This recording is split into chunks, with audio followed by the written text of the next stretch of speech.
Hi, my name is Subrah, and I'm here to quickly update you on the results of the quarterly economic survey. The QES is the Chamber's quarterly survey that tracks business sentiment.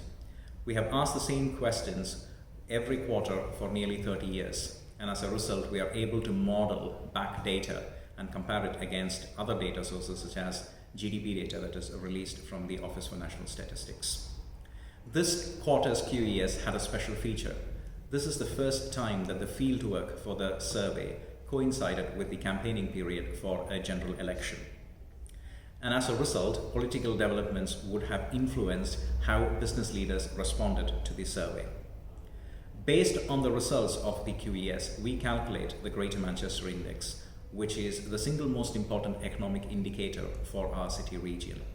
The QES Greater Manchester Index is based on 7 different measures that are included in the survey.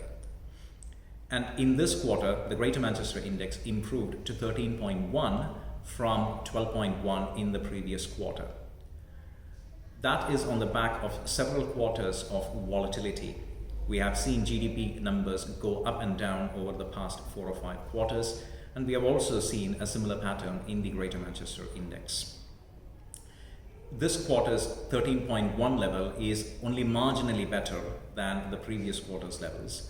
And while it is dependent on demand levels having gone up slightly, the increase in demand has been offset by a decline in some other QES measures. On domestic demand, which is UK sales and UK advance orders, both manufacturing and services have been flat. Construction has had a slight improvement in this quarter. When it comes to advance orders for the next quarter, there has been an improvement in all 3 sector groups: manufacturing, services, and construction. And this is good in terms of upcoming demand for the next set of months and quarters. The picture for international demand is in sharp contrast to that of domestic demand. Both export orders and export sales in the current quarter have declined for services and construction. However, there is a bright spot in manufacturing. Export sales and export orders for the manufacturing sector have gone up slightly in this quarter. The increase in GDP and the high levels of the Greater Manchester Index towards the end of 2018 was widely attributed to stockpiling. And we know that in the lead up to a March 29 Brexit deadline, there was a lot of stockpiling by businesses. Now, 8 or 9 months later, it is highly likely that businesses have used those stockpiles, and as a result, new orders are coming in. Now, that idea is also accompanied by 2 other observations from the QES. One is an increase in capacity utilization of manufacturing businesses, and the other is that cash flow positions of manufacturing businesses have actually significantly improved in this quarter. However, services has not improved, and usually in the lead up to the festive season, we do see a slight increase in services, whether it is hospitality, retail, etc., doing well on the back of festive shopping. And as a result of this mixed picture, business confidence still remains low.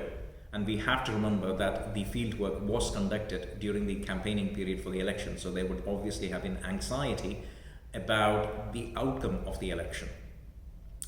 Because of low business confidence levels, business investment remains low, and recruitment intentions also are slightly dampened in this quarter.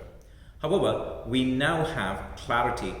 As of this morning, a new government has formed with a considerable majority, and so it is likely that we will have a relief from Brexit uncertainty.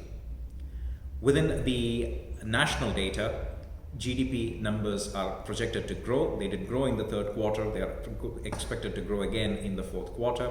We expect the Northwest and Greater Manchester to continue growing in the next quarter as well. And if the government can focus on the domestic agenda in a way that has not been possible in the last 3 years, the outlook for 2020 is a very positive one.